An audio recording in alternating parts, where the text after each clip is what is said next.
साताऱ्याचे विद्यमान खासदार श्रीनिवास पाटलांनी तब्येतीच्या कारणास्तव पुन्हा निवडणूक न लढण्याचं जाहीर केलंय। त्यामुळे उदयनराजे भोसलेंविरोधात पृथ्वीराज चव्हाण यांना रिंगणात उतरवण्याची शरद पवारांची खेळी आहे। त्यामुळे काँग्रेस आणि शरद पवार गटात मतदारसंघाची अदलाबदल होण्याची शक्यता आहे। पाहूयात एक रिपोर्ट। साताऱ्यात धक्का तंत्र, पृथ्वीराज चव्हाणांचं नाव फायनल।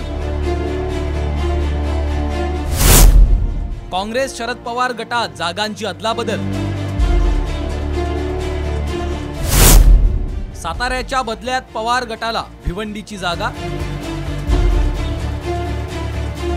लोकसभा निवडणुकीचं बिगुल वाजलं असून साताऱ्यात उदयनराजेंविरोधात कोण असा प्रश्न चर्चेत आहे। कारण साताऱ्यातून शरद पवार गटाचे विद्यमान खासदार श्रीनिवास पाटलांनी प्रकृतीच्या कारणास्तव निवडणूक न लढवण्याचा निर्णय घेतलाय। उदयनराजेंच्या तोडीस तोड उमेदवार देण्यासाठी शरद पवारांनी खेळी करून काँग्रेसच्या पृथ्वीराज चव्हाणांना मैदानात उतरवण्याचा डाव आखल्याचं बोललं जातंय। प्रदेशाध्यक्ष जयंत पाटलांनी पृथ्वीराज चव्हाणांची भेट घेतल्यानंतर चर्चांना उधाण आलंय। तर साताऱ्याची जागा काँग्रेसला सोडल्यास विचार करू अशी प्रतिक्रिया पृथ्वीराज चव्हाण यांनी दिली। हा मतदारसंघ राष्ट्रवादी काँग्रेस शरद पवार गट यांच्याकडे गेलेला आहे की हा निर्णय राष्ट्रवादी काँग्रेस शरद पवार गटाचे नेते पवारसाहेब यांनी घ्यायचा आहे। त्यांना आमची एवढीच विनंती आहे की आपण चांगला सक्षम उमेदवार द्यावा, जो इथं भाजपला येऊ देणार नाही, रोखून ठेवेल।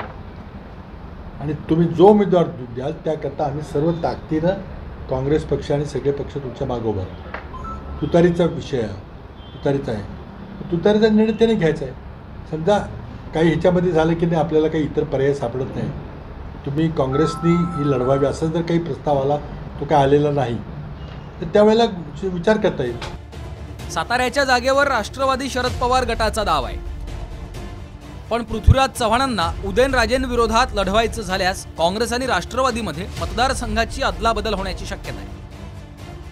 महाविकास आघाडीच्या जागा वाटपात काँग्रेस आणि शरद पवार गटात जागांची अदलाबदल झाली आहे। साताऱ्याच्या बदल्यात पवार गटाला भिवंडीची जागा मिळणार असल्याची साम टीव्हीला सूत्रांची माहिती आहे। पृथ्वीराज चव्हाण यांच्यासोबतच राष्ट्रवादीच्या काही नेत्यांची नावंही चर्चेत आहेत। शरद पवारांनी देखील ते अधोरेखित केलंय।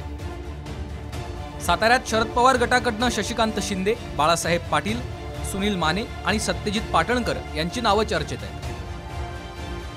2019च्या लोकसभा निवडणुकीत राष्ट्रवादीकडून उदयनराजे साताऱ्यातून निवडून आले। त्यानंतर खासदारकीचा राजीनामा देऊन उदयनराजे भाजपच्या गोटात सामील झाले। त्यानंतर साताऱ्यात लागलेल्या पोटनिवडणुकीत उदयनराजेंविरोधात शरद पवारांनी हुकमी एक्का श्रीनिवास पाटलांना उभं केलं।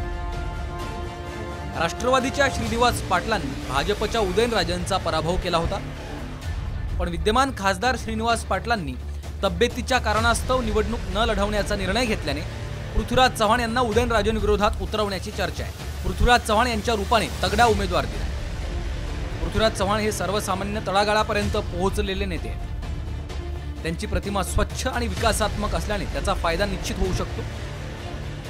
त्यामुळेच पृथ्वीराज चव्हाण उदयनराजेंच्या तोडीस तोड उमेदवार ठरू शकतात। साताऱ्याची जागा काँग्रेसला देऊन पृथ्वीराज चव्हाण मैदानात उतरणार का हे पाहणं महत्त्वाचं आहे। त्यानंतर साताऱ्यात काटेकी टक्कर होणार हे मात्र निश्चित आहे। ब्युरो रिपोर्ट, साम टीव्ही न्यूज।